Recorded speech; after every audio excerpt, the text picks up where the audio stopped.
Good morning, Bucknutters. It is Thursday, April 24th, 2025. I am Dan Rubin. This is the Bucknuts Morning 5 and Change, and this podcast covers, you guessed it, the national champions. Great show for you today. Very interesting stuff going on in the transfer portal. Ohio State has made a big addition on the defensive line. We will dive deep on that. There is a red carpet to speak of this weekend as Ohio State welcomes in a bunch of potential Buckeyes and recruits, etc. And tonight is the first night of the NFL draft. The first round kicks off in Green Bay. I'm sure everyone's going to that one. Not at all.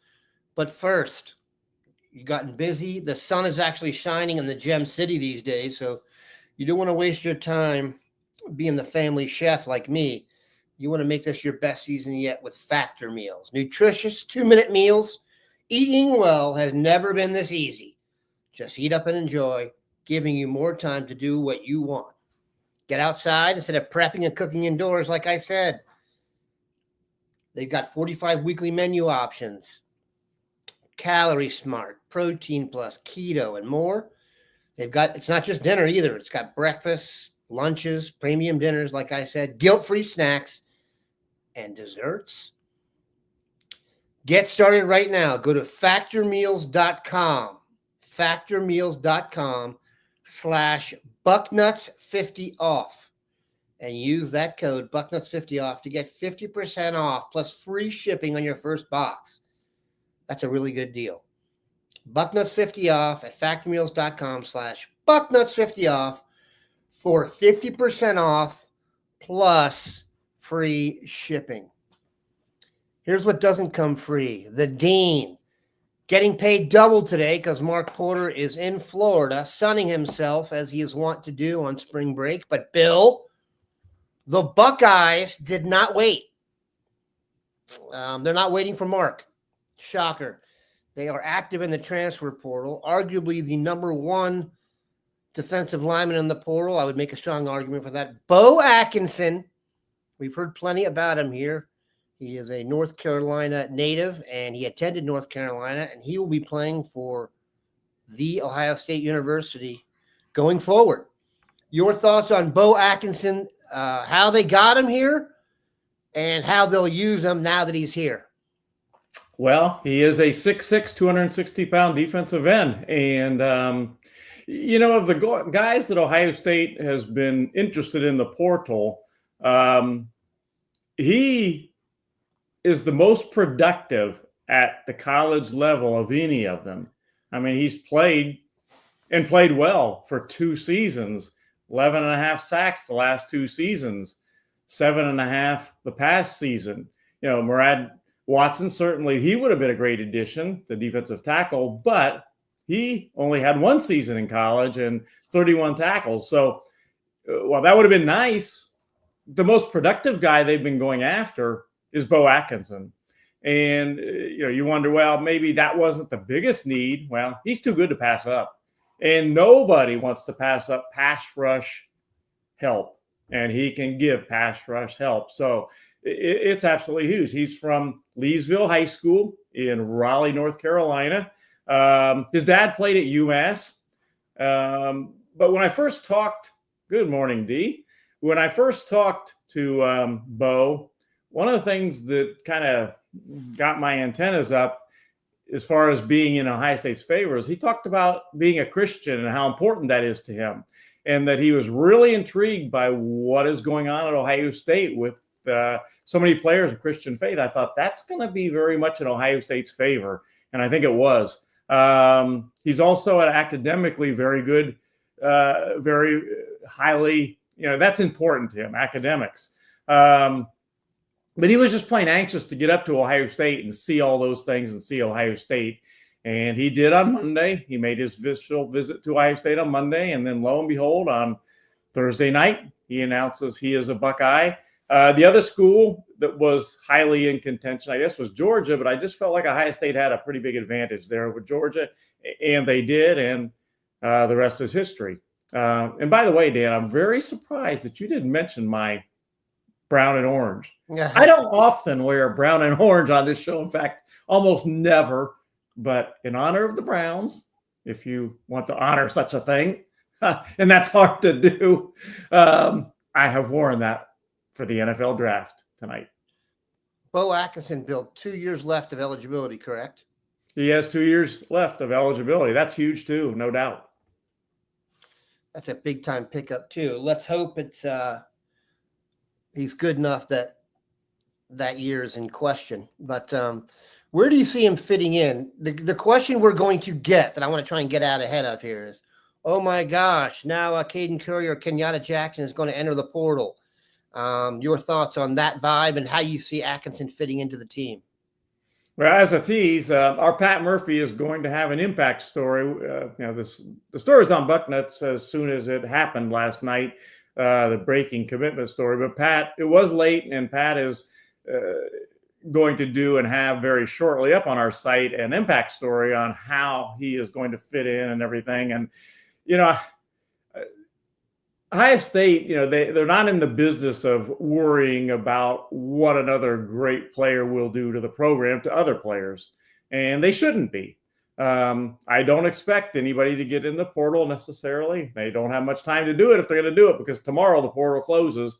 But it could happen that somebody get in the portal because there still is time, but I don't expect that. I think he's going to be another piece of the defensive line puzzle. We know Larry Johnson likes to play multiple guys. He likes to rotate guys in and get playing time for all of them. And, he has done that well.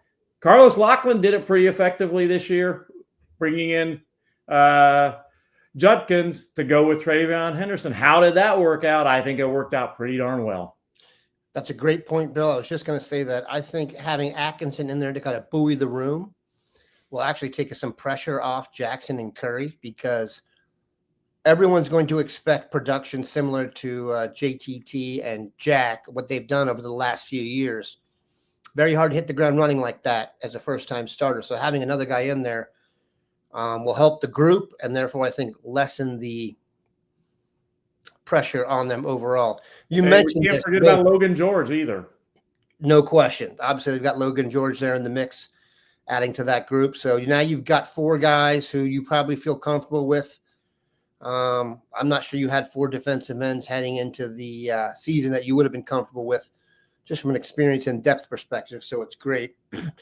I would expect them still to go after a defensive tackle, Bill, but one that people liked, Murad Watson, who briefly mentioned this. We talked about him on Tuesday. He is committed to Texas, I think, because is there a requirement in the portal that every defensive tackle commits to Texas at this point? I looked. I'm not kidding. I think 4 of the 5 top available guys went to Texas.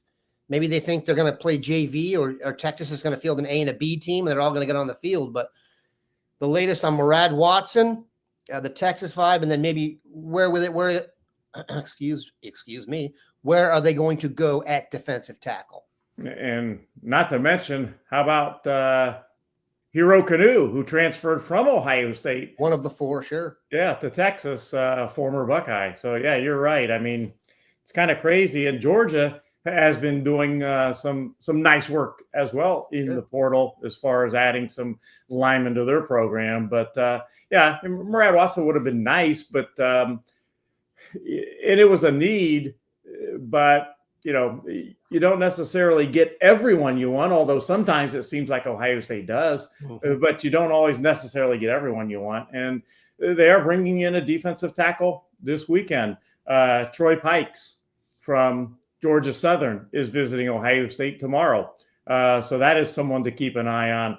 He is a redshirt sophomore with multiple years of eligibility left. So he's a 6'4", 285 or so pounder. So that is definitely one to keep an eye on this weekend for sure.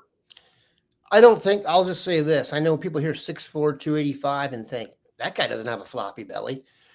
I don't think that weight is going to be accurate when let's just say he comes to Ohio State. I went and looked at some pictures of him yesterday to put him on the board. My guy's not 285. And if he is, he carries it beautifully. He looks to me like he's more like in the 3 to 310 range.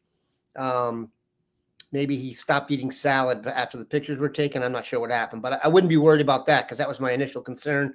Because like we said, defensive tackle at Ohio State, given what they're after, I think we'd want someone a little wider and heavier in the rear than 285. Go ahead, And Bill. he has 3 years of eligibility left. So if he were to be a Buckeye, what is Mick Marotti going to do with him in 2 or 3 years?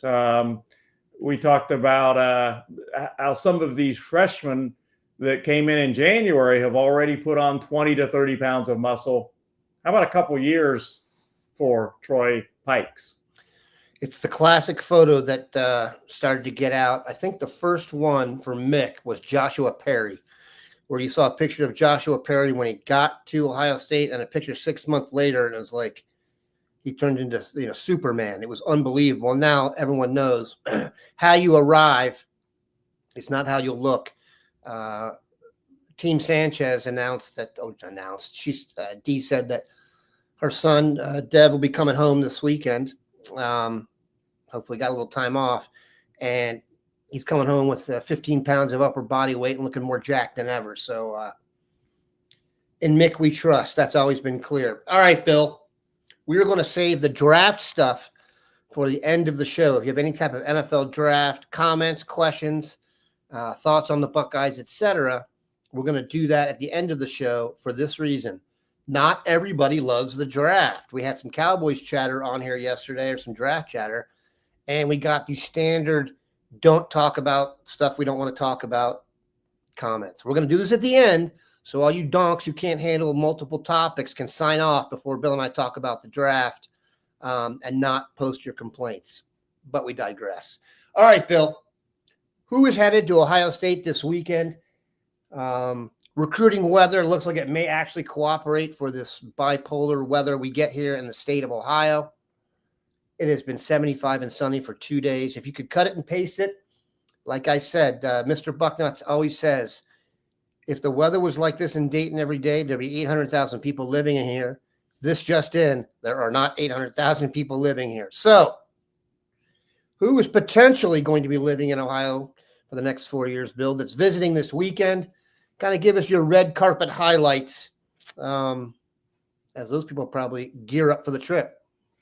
Well, let's start the weekend early. Let's start with later today. And this is not a visitor to Ohio State this weekend, but it's interesting and it's significant.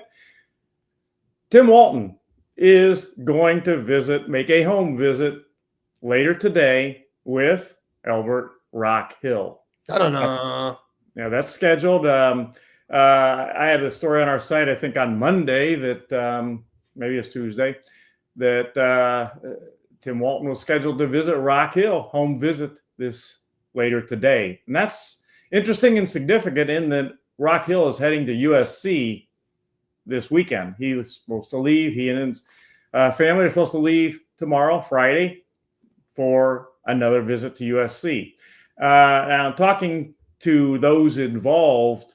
And by the way, I had the story too earlier this week that Rock Hill has scheduled an official visit to Ohio State. He switched out. He was going to visit LSU, but he switched out and scheduled a visit with Ohio State. So that is significant as well. I asked the question, chances that Rock Hill would commit to USC this weekend.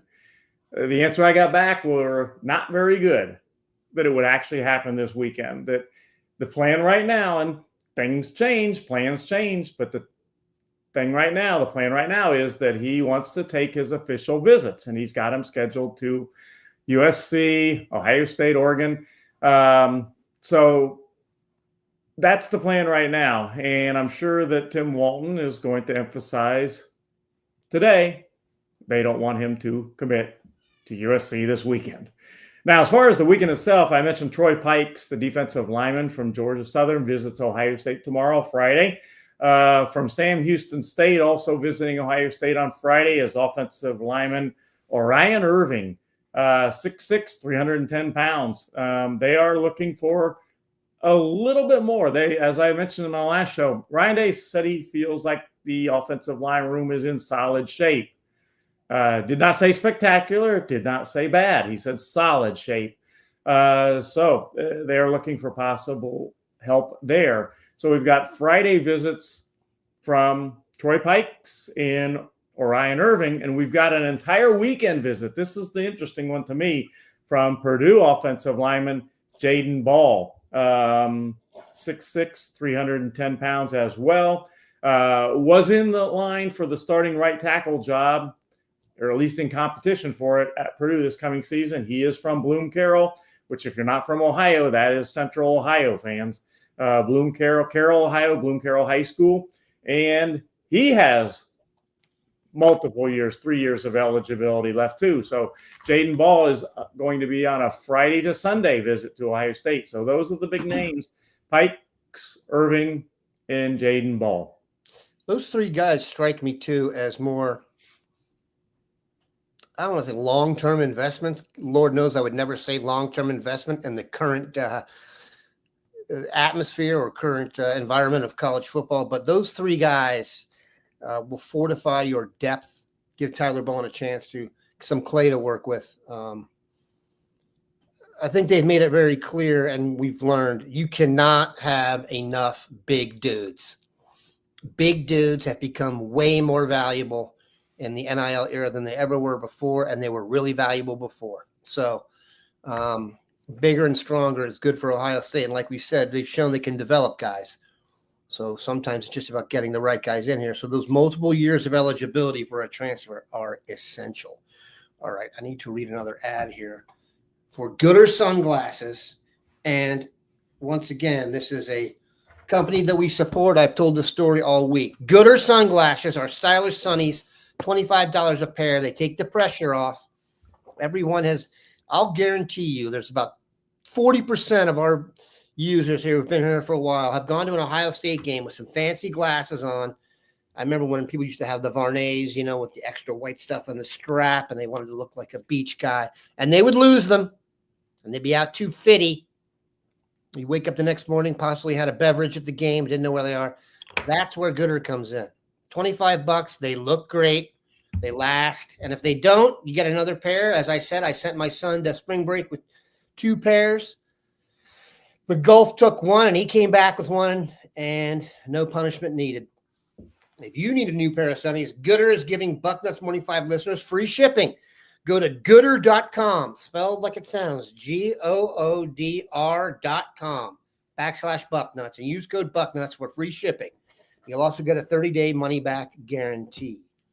All right, Bill, I guarantee you we're going to answer some questions here. There's some concern about defensive tackle, Bill, and that why are we going after defensive tackle when we've got depth in guys like Jason Moore and Taiwan Malone, Eric Mensah, et cetera. I'm probably left somebody out there. What's your vibe on that? Do you see it as a crisis situation, or are you confident Katie McDonald and Edric Houston will be able to hold it down? I think the answer there is what Ryan Day referred to a little bit after the spring game.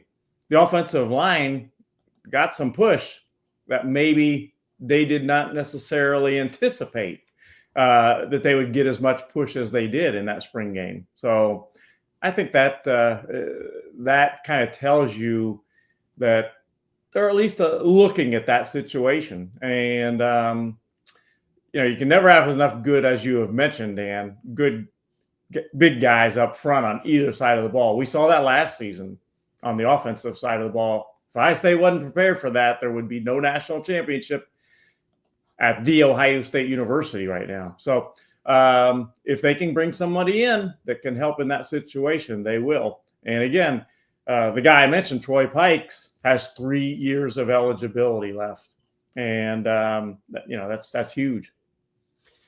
Mike Schaefer brings up just some glory. Best transfers to Ohio State in the portal era: Caleb Downs, Justin Fields, and Will Howard. Yikes. That is a star-studded trio right there. Good Lord. I don't know how you'd even try and break it all down. I would just say it's 3 gold medalists. Really, really impressive. Oh, by the way, Caleb Downs is coming back. Is he good? think he is. All right, Bill, let's talk about the draft. We on our thread yesterday, I set the over under on the staff thread. Over under on first round draft picks for Ohio State. I set it at 2.5. And there was some chatter on there. Those who are positive were positive. Those who are negative were negative.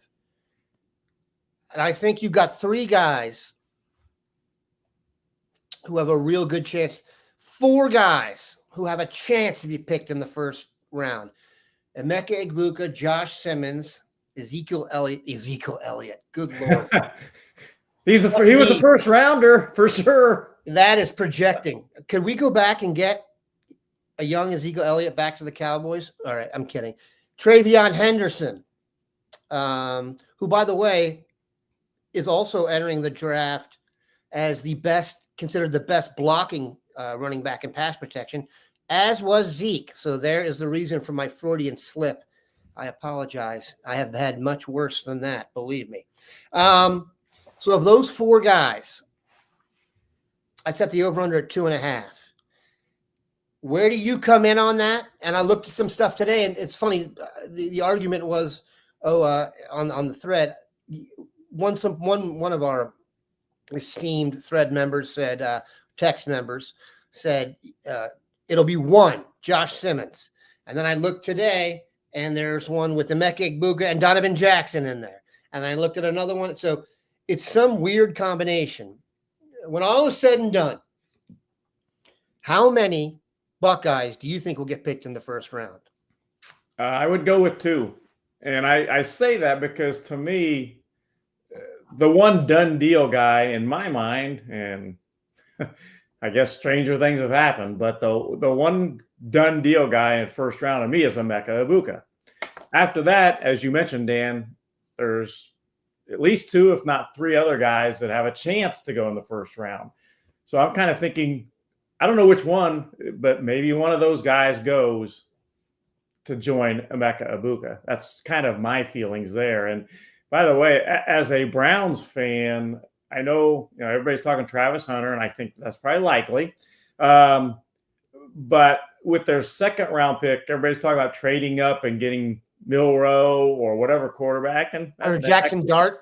Yeah, Jackson Dart. That could well happen. But I'm thinking, if the quarterback that they want is not there, the guy I would like to see would be Travion Henderson, because they need a running back, and I think Travion could put a little juice into that offense, and it was a really bad offense last year. You hear a lot of chatter about Travion these days. That's why I said there's a chance he could get into the back end of the first round. Running back has become kind of a mercurial spot in the league. There was this thought that you never pick one in the first round. The Lions had some success going fire and ice and picking Jahmyr Gibbs. I think he was the 12th pick and joined David Montgomery. And then the Lions offense was kind of the marquee offense in the league last year before injuries kicked in. And then everyone saw Ohio State go with Quinshon Judkins and Travion Henderson. So I think they're thinking that Trey could come in and either be a main guy or actually do the Jahmyr Gibbs role. It's interesting, and I'm going to talk about the Cowboys here. The Cowboys are picking 12th, and they are going to take a running back, and they are going to take a wide receiver in this draft. So much of the chatter has been about Buckeyes. There are people in Dallas who want the Buckeyes to take Egbuka at 12 and then Henderson at 44. I do not think he will be there. And I don't – it's interesting to me, Bill. Where do you come down on this?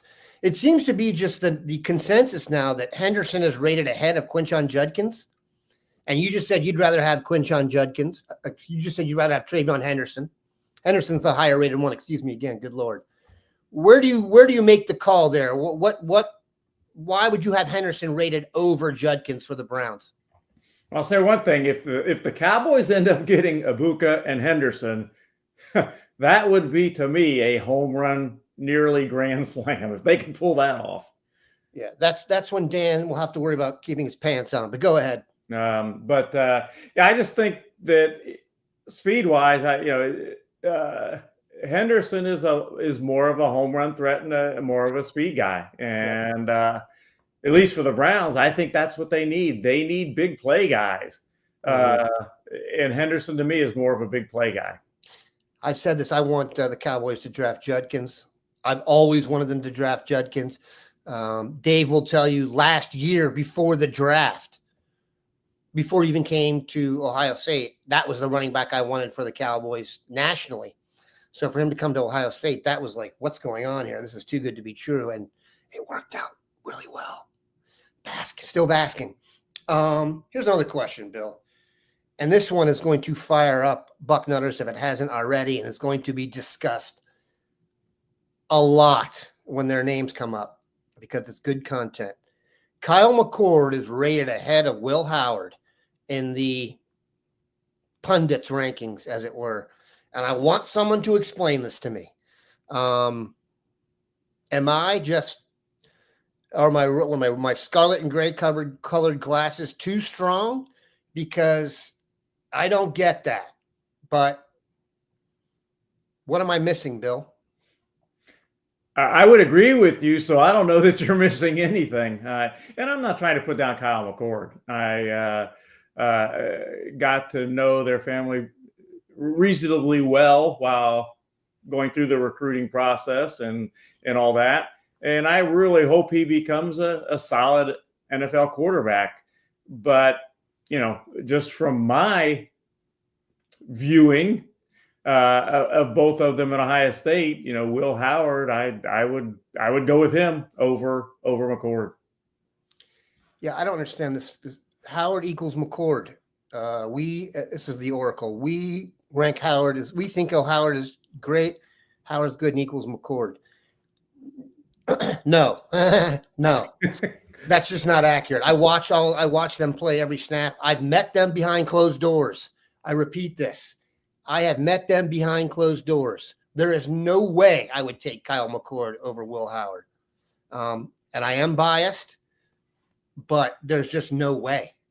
There's no way. And I will say in my case, I cannot say that I watched a lot of Syracuse football. I watched some, but I didn't watch a lot.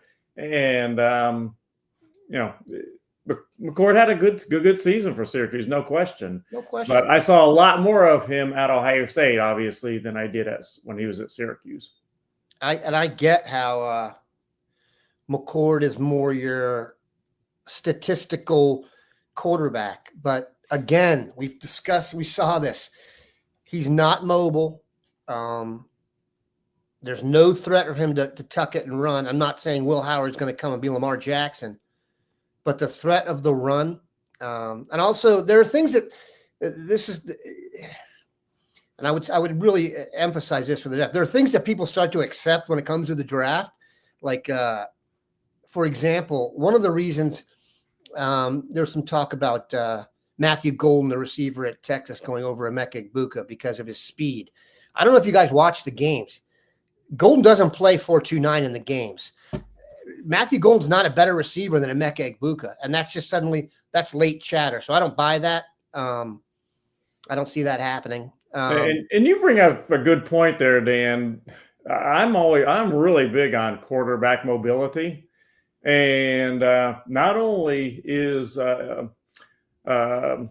Howard mobile, but he's fast for a guy his size. Ryan Day does not like to run the quarterbacks as a first option at all. But he effectively kept that down with Howard. But one of the things from back in his high school days that I harped on all the time with Burrow is that he is so good at keeping plays alive in the pocket. And if, as a last resort, he had to run, he did. And he has continued. That is so big for him in the NFL. He still does that. Joe Burrow keeps plays alive until the last minute. And then if he has to, he runs, and very effectively.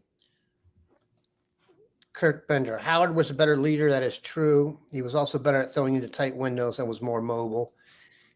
And then there was another statement down here about Howard's leadership. Do you think it's easy to lead an NFL team? Do you think there's a lot of guys in the locker room for NFL teams who like guys who are shrinking. I'm not saying that McCord's like that, but if you think it's hard to lead Ohio State, it's equally hard to lead a bunch of the baddest MFers that walk the earth and all have kids and pay taxes. Go into an NFL locker room. It'll blow you away.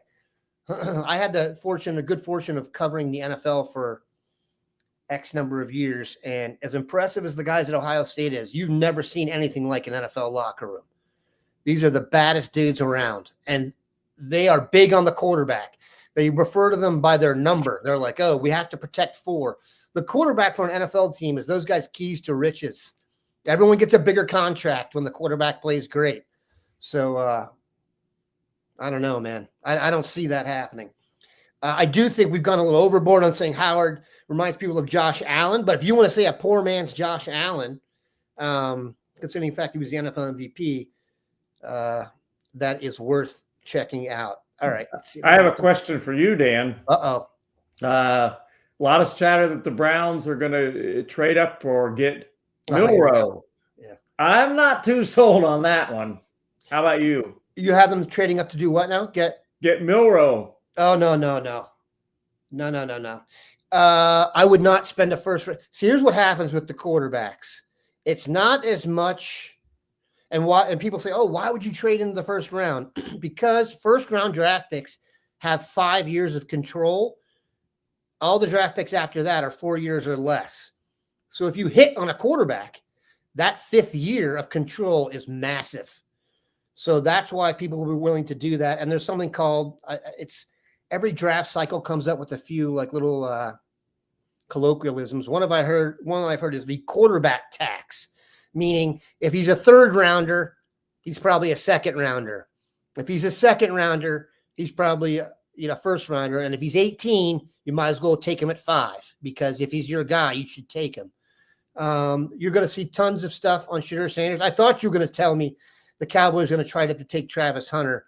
They're not going to do that. Everyone's talked about the Cowboys being big game hunters and stuff like that.